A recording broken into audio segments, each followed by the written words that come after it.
गुजरात में पहले चरण की वोटिंग 1 दिसंबर यानी कल होनी है और इसके लिए प्रचार प्रसार का सिलसिला मंगलवार शाम 5 बजे थम चुका है। अब सभी सियासी दल 5 दिसंबर को दूसरे चरण के लिए होने वाले मतदान के लिए चुनाव प्रचार में जुट गए हैं।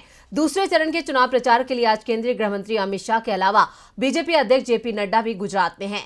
वहीं कांग्रेस के दिग्गज भी आज अपनी ताकत दिखाएंगे, लेकिन उससे पहले खड़गे और नड्डा के बीच जुबानी जंग तेज हो गई है। देखते हैं ये खास रिपोर्ट।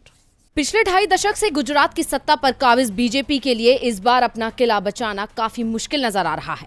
बीजेपी हर हाल में गुजरात में फिर से सत्ता पर काबिज होना चाहती है। इसके लिए बीजेपी ने अपने सभी दिग्गजों को मैदान में उतार दिया है। अब बीजेपी दूसरे चरण के चुनाव प्रचार के लिए मैदान में उतर चुकी है, तो वहीं कांग्रेस के चुनाव प्रचार की कमान इस बार कांग्रेस अध्यक्ष मल्लिकार्जुन खड़गे के हाथों में है। आज बीजेपी अध्यक्ष जेपी नड्डा और कांग्रेस अध्यक्ष मल्लिकार्जुन खड़गे के बीच जुबानी जंग देखने को मिली।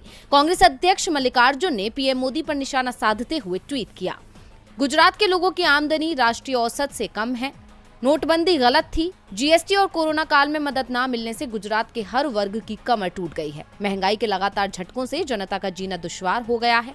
आटा, दाल, दूध, बच्चों की पेंसिल, दवाई, इलाज सब पर जीएसटी लगा दिया गया है। खड़गे ने आगे लिखा कि गुजरात के किसानों से धोखा, एमएसपी बढ़ोतरी निम्न स्तर पर। मोदी जी ने देश के किसानों से वादा किया था कि लागत प्लस 50% एमएसपी देंगे। ये किसानों के साथ सबसे बड़ा विश्वासघात निकला। गुजरात के किसान भी उर्वरक, डीजल, जीएसटी, बिजली और लागत की बढ़ती कीमतों से तंग आ चुके हैं। अब खड़गे के इस वार से तिल मिलाए जेपी नड्डा ने भी पलटवार किया है। अपनी रैली में बीजेपी अध्यक्ष नड्डा ने कहा कि कांग्रेस और आप ऐसी पार्टियां हैं जो सिर्फ चुनावों में दिखती हैं और चुनाव के बाद गायब हो जाती हैं, लेकिन चुनाव के बाद अगर कोई सेवा के लिए बचता है तो भाजपा के कार्यकर्ता बचते हैं। उन्होंने आगे कहा कि गुजरात में आम आदमी पार्टी सरकार बनाने आई थी, लेकिन अब इसका आकार भी बचेगा या नहीं ये तो 8 तारीख के बाद ही पता चलेगा। ये चकमा देने वाले लोग हैं। इन फसली वोटरों से आपको सतर्क रहना है। चुनाव प्रचार में कांग्रेस और बीजेपी नेताओं के बीच पहले चरण में भी जुबानी जंग देखने को मिली थी।